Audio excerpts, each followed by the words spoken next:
Hello and welcome. Our top story is from Uganda. The country's army chief has irked the Trump administration. Last week, General Muhoozi Kainerugaba broke ties with the US in a post on X. He accused the US Embassy in Kampala of hiding opposition leader Bobi Wine. Then, just an hour later, Kainerugaba deleted the post and issued an apology to the US.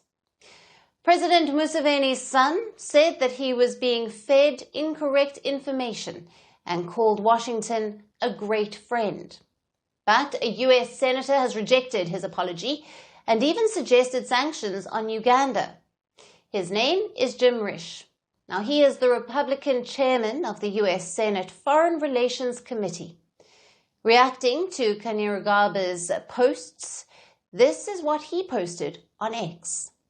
Commander Muhoozi Kainerugaba has crossed a red line, and now the U.S. must reevaluate its security partnership, which includes sanctions and military cooperation with Uganda. The president's son, and likely successor, cannot just delete tweets and issue hollow apologies. The U.S. will not tolerate this level of instability and recklessness when American personnel, U.S. interests, and innocent lives in the region are at stake. Now, this is not the first time the US senator has suggested slapping sanctions on Museveni's son. Last month, Risch issued a statement on the Ugandan election. He compared the polls to the ones that were held in Tanzania, which were marred by post-poll violence.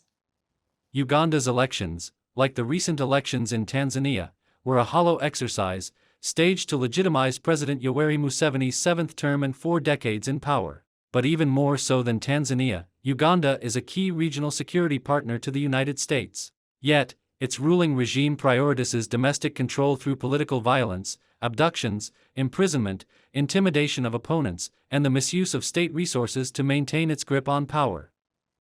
Risch also accused Uganda of being an exporter of instability in the region. He called on the Trump administration to reassess its security relationship with the African country. I applaud how the Trump administration is pursuing commercial and security gains in the region, but I'm concerned this will be increasingly difficult to do given the current trajectory. As with Tanzania, the administration should reassess the U.S. security relationship with Uganda, beginning with a review of whether sanctions are warranted under existing authorities against specific actors, including General Muhoozi Kainerugaba. Ugandan Army Chief Kainerugaba is famous for his provocative online posts. X seems like his battleground, where he launches verbal attacks on his adversaries and retracts some of them. Bobi Wine is Kainerugaba's arch-foe.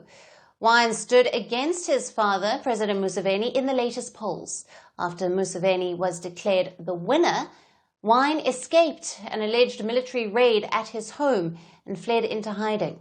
Since then, the Ugandan army chief has been launching relentless attacks against Wine.